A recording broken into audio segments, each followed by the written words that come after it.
Hello everyone. कैसे हैं आप सभी लोग। उम्मीद करते हैं आप सभी के सभी लोग स्वस्थ होंगे। देखिए, आज हमारी बायोलॉजी की तीसरी क्लास है, जिसके अंतर्गत हम बायोलॉजी का सेकंड चैप्टर पढ़ेंगे, जिसका नाम है न्यूट्रिशन इन एनिमल्स, जंतुओं में पाचन। पहले दो वीडियो हमारे यूट्यूब पे पढ़ चुके हैं। उम्मीद करते हैं आप सभी के सभी लोग देख लिए होंगे। यदि वो हमारे दो वीडियो नहीं देखे हैं आप, तो पहले वो वीडियो देखें, उसके बाद ये तीसरा वीडियो देखें। आज का जो चैप्टर है हमारा जंतुओं में पाचन, उसको स्टार्ट करते हैं। Nutrition in animal, chapter number 2, जंतुओं में पाचन मतलब न्यूट्रिशन इन एनिमल्स। देखिए, सबसे पहले हम बात करते हैं पोषक की, कि पोषक होता क्या है। ये जो पोषक है, इस पोषक को कहते क्या है। तो भाई, जाहिर सी बात है, किसी भी चीज को पढ़ने के लिए हमें हर एक एक पॉइंट की जरूरत होती है। अच्छी तरीके से मैंने एक एक पॉइंट को लिखा भी है। तो सबसे पहले हम पढ़ते हैं पोषक क्या होता है। सजीवों द्वारा भोजन ग्रहण करने और इसके उपयोग की जो विधि होती है, वो पोषण कहलाती। जितनी भी सारी चीजें होती हैं, हम क्या करते हैं, अगर कोई भी चीज खाना हो तो भोजन को ग्रहण करते हैं, और उसका उपयोग की जो विधि होती है, वही तो पोषक कहलाते हैं। पोषक तत्व की अगर बात करते हैं, कौन कौन से पोषक तत्व होते हैं, तो भोजन के वे घटक जो शरीर के लिए आवश्यक हैं, वो क्या कहलाते हैं, पोषक तत्व कहलाते हैं। जो हमारे लिए आवश्यक नहीं है, वो हमारे लिए पोषक तत्व नहीं कहलाते हैं। जैसे कार्बोहाइड्रेट हो गया, वसा हो गया, प्रोटीन हो गया, विटामिन एवं खनिज हो गया, जल हो गया। ये सभी के सभी हमारे क्या कहलाते हैं, पोषक तत्व कहलाते हैं। आगे देखते हैं। नेक्स्ट है पोषक तत्व कौन कौन से होते हैं। कार्बोहाइड्रेट हो गया, कार्बोहाइड्रेट, वसा, प्रोटीन, विटामिन और खनिज या और जल। देखिए, कार्बोहाइड्रेट, प्रोटीन और वसा, इनसे हमें ऊर्जा मिलती है। ऊर्जा मतलब एनर्जी मिलती है। लेकिन जो ये है विटामिन एवं खनिज, इनसे हमें ऊर्जा नहीं मिलती है। अगर इनसे हमें ऊर्जा नहीं मिलती तो क्या मिलता है, इनसे हमें एनर्जी नहीं मिलती। ध्यान रखिएगा। तो अगर कोई सवाल यहाँ एक सवाल भी दिया है, देखो, एक गिलास पानी पीने से हमें कितनी ऊर्जा मिलती है, तो वो 0 आंसर होगा, क्योंकि पानी पीने से हमें कोई ऊर्जा नहीं मिलती। आगे देखते हैं कि हमारे कार्य कौन कौन से होते हैं पोषक तत्वों के। कार्बोहाइड्रेट का काम क्या होता है, यह शरीर को ऊर्जा प्रदान करता है। कार्बोहाइड्रेट का क्या काम होता है, यह शरीर को ऊर्जा प्रदान करता है। और ये जो वसा होती है, वसा क्या करता है, वसा यह शरीर में संचित भोजन के रूप में मौजूद रहता है। जितना भी खाना हम खाते हैं, तो भाई अगर 1-2 दिन खाना नहीं खाएंगे तो मर नहीं जाएंगे, बल्कि जीवित रहते हैं। होता क्या है, जितना भी हम खाना खाते हैं, उसमें से कुछ तो ऊर्जा का इस्तेमाल हम काम में कर देते हैं, लेकिन कुछ ऊर्जा ऐसी रह जाती है जो स्टोर हो जाती है ग्लाइकोजन के रूप में। और अगर 2 दिन तक हम खाना नहीं खाते तो वही ग्लाइकोजन जो होता है, हमारे कार्य को करने के लिए शक्ति प्रदान करता रहता है। नेक्स्ट देखते हैं प्रोटीन। प्रोटीन यह काम क्या करता है, यह शरीर का निर्माण करता है। शरीर का निर्माण करने का काम किसका होता है, वो होता है प्रोटीन का। तो ऊर्जा प्रदान करने वाले पोषक तत्वों का क्रम कौन कौन सा है।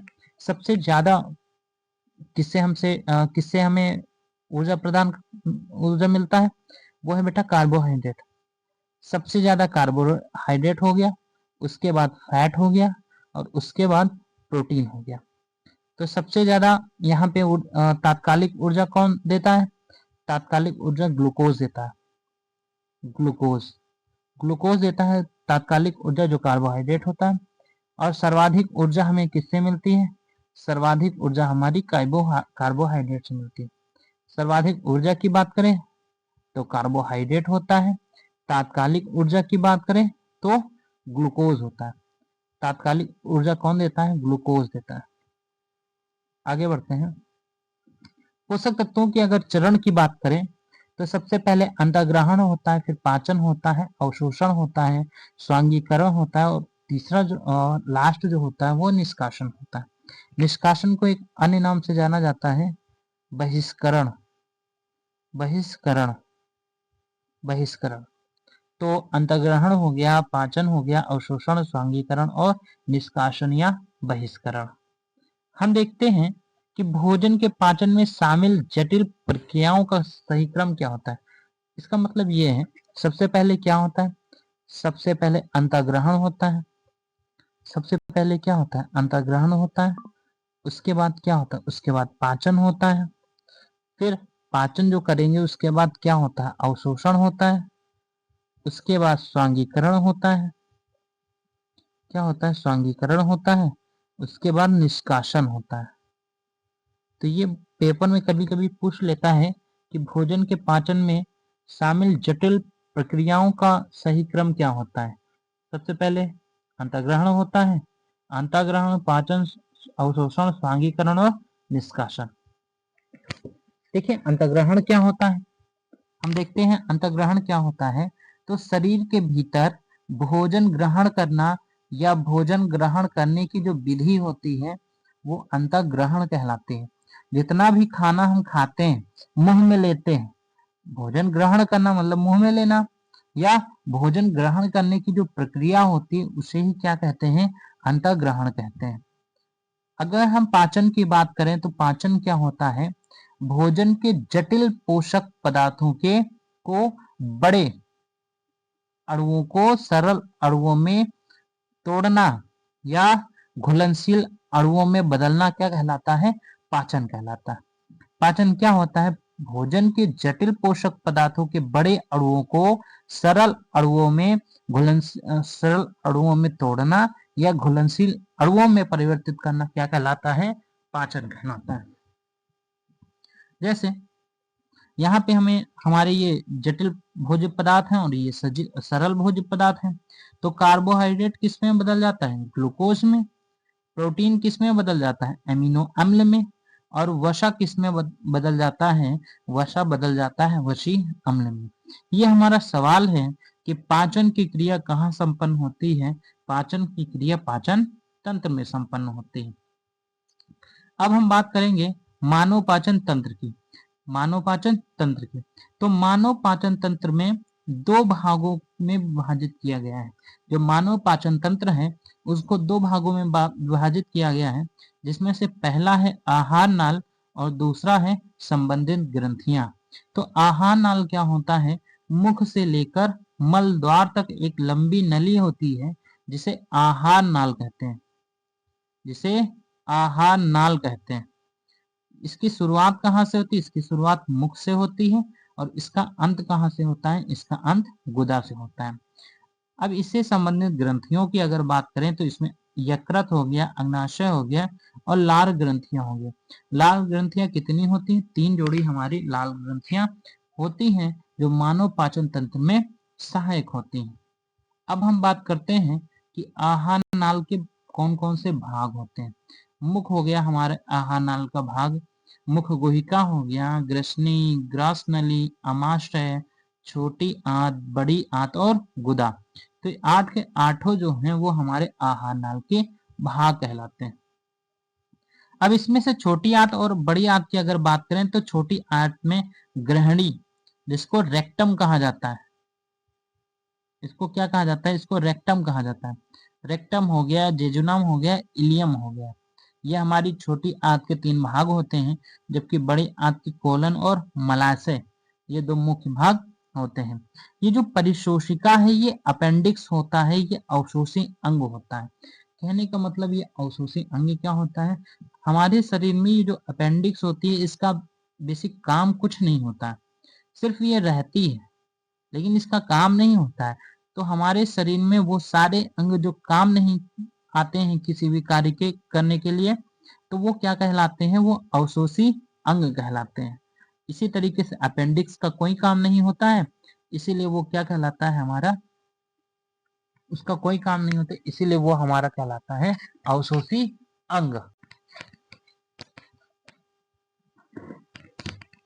यहाँ पे कुछ हमारे इंपॉर्टेंट क्वेश्चंस हैं, यहाँ पे कुछ हमारे इंपॉर्टेंट प्रश्न हैं जिनके बारे में हम बात करेंगे।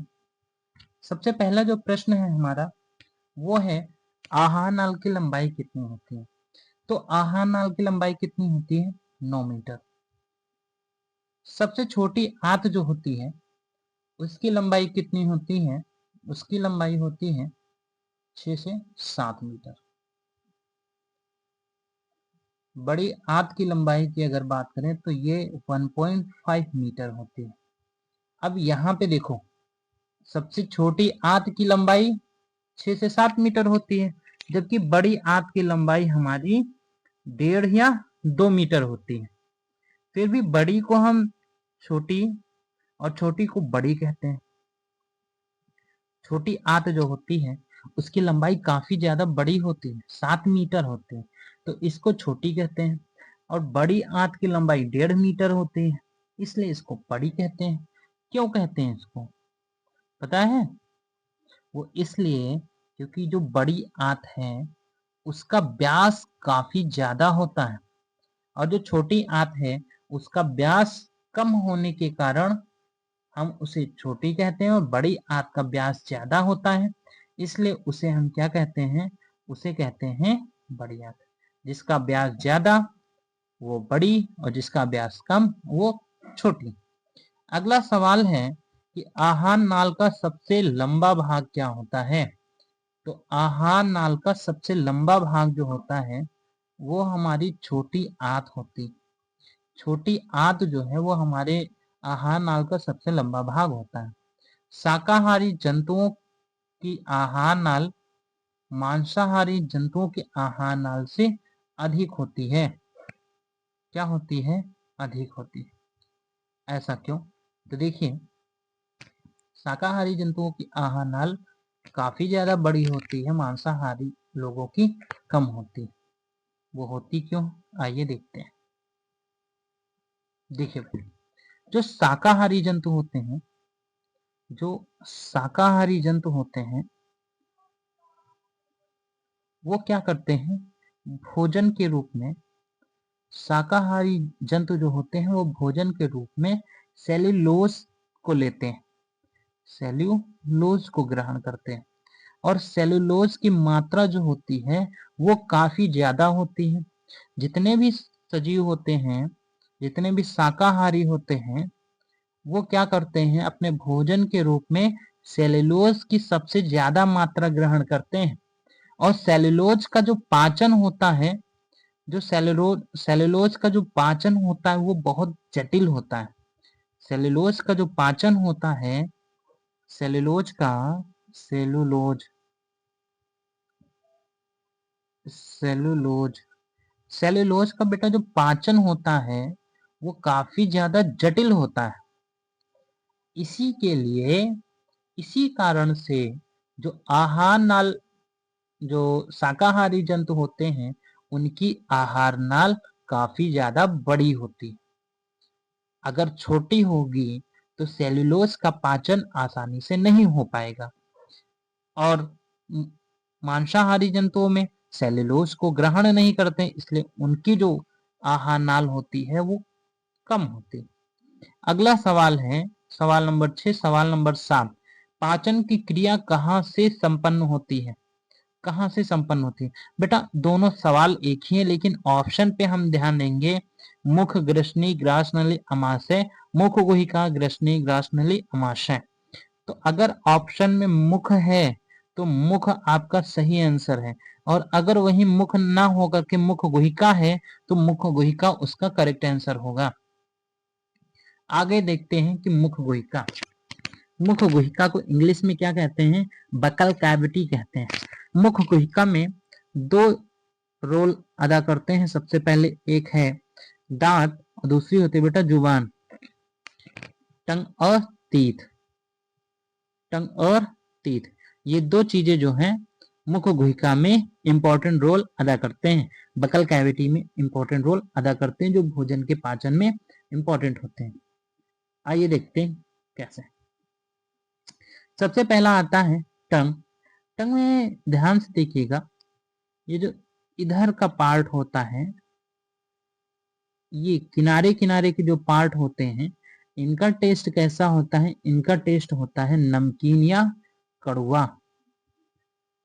नमकीनिया, सॉरी नमकीनिया खट्टा, ये जो साइड के होते हैं इनका स्वाद कैसा होता है, इनका स्वाद होता है नमकीनिया खट्टा। लेकिन जो आगे का पार्ट होता है इसका स्वाद कैसा होता है, इसका स्वाद होता है मीठा। और जो इसके सबसे पीछे का भाग है, ये जो पार्ट होता है इसका स्वाद कैसा होता है, इसका स्वाद होता है बेटा कड़वा। और यहाँ पे जो बीच में बचा है इसका स्वाद कैसा होता है बेटा, ये स्वादहीन होता है, यहाँ पे कोई टेस्ट नहीं होता है। ठीक है, जबान में हमें इतना ही पढ़ना था, टंग में इतना ही पढ़ना था। अब हम बात करते हैं तीत की।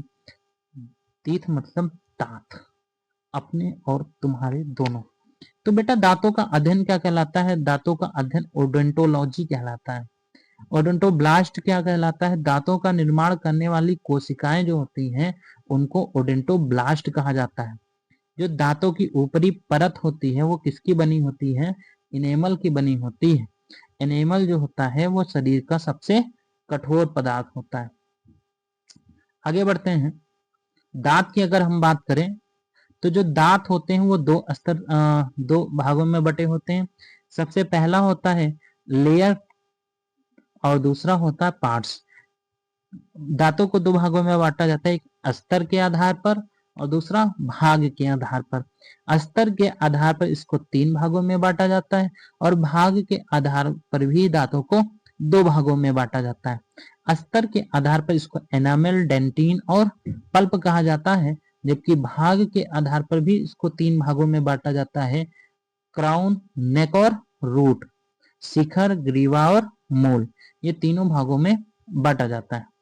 अब अगर हम यहाँ पे बात करते हैं इस दांतों की, देखिए दांतों की अगर बात करते हैं, ये जो व्हाइट व्हाइट हमें दिखाई पड़ रहा है ये हमारा इनेमल कहलाता है। इसके नीचे का जो ये रेड वाला भाग है ये क्या कहलाता है, ये डेंटाइन कहलाता है। और जो इसके नीचे ये वाला जो पार्ट होता है ये हमारा क्या कहलाता है, ये पल्प कहलाता है। ये क्या हो गए, ये हमारे हो गए लेयर्स के आधार पर, स्तर के आधार पर। अगर पार्ट्स की बात करें, भाग की बात करें, तो ये जो यहां से यहां तक का जो पार्ट होता है ये कहलाता है क्राउन। क्राउन का मतलब होता है शिखर। और यहां से यहां तक जो भाग होता है वो कहलाता है हमारा ग्रीवा, सॉरी ग्रीवा नहीं, ये क्या कहलाता है, यहां से यहां तक पार्ट जो है हमारा मूल कहलाता है, रूट। जहां पे सारे के सारे दांत धसे रहते हैं उसको क्या कहते हैं, उसको कहते हैं बेटा रूट, मूल। और यहाँ पे ये जो बीच वाला जो पार्ट है जहां पे दांत लगे हुए हैं इसको कहा जाता है नेक। क्राउन हो गया, ये नेक कहलाता है हमारा, और ये रूट हो गया। तो अगर हम दांतों की बात करते हैं तो जो दांत हमारे होते हैं वो दो प्रकार के होते हैं, एक होता है समदंती और एक होता है विषमदंती। तो विषमदंती दांत विभिन्न प्रकार के दांत होते हैं और मेढक के जो दांत होते हैं वो समदंती हैं। जैसे मेढक मैंने क्यों लिखा, क्योंकि ये ज्यादातर पूछा जाता है कि मेढक के दांत कौन से दंती होते हैं, समदंती होते हैं कि विषमदंती होते हैं। अब हम दांतों के प्रकार की अगर बात करें तो दांतों के चार प्रकार होते हैं, कृंतक हो गया, रदनक हो गया, चौवर्णक हो गया, अग्रचौवर्णक हो गया। कृंतक का क्या काम होता है, काटने का काम होता है। रदनक का चीरने या फाड़ने का काम होता है। चौवर्णक का चबाने का, और अग्रचौवर्णक का भी चबाने का काम होता है। आज की क्लास हमारी यहीं पे समाप्त होती है। ये है हमारा न्यूट्रिशन इन एनिमल्स का पार्ट नंबर 1। कल हम इसको बताएंगे पार्ट नंबर 2। अगर आज की क्लास हमारी आपको अच्छी लगी तो हमारे चैनल्स को सब्सक्राइब करिए और सब्सक्राइब के साथ साथ लाइक और कमेंट भी कीजिए। Thank you very much. ठीक है, बाय बाय, आपका दिन शुभ।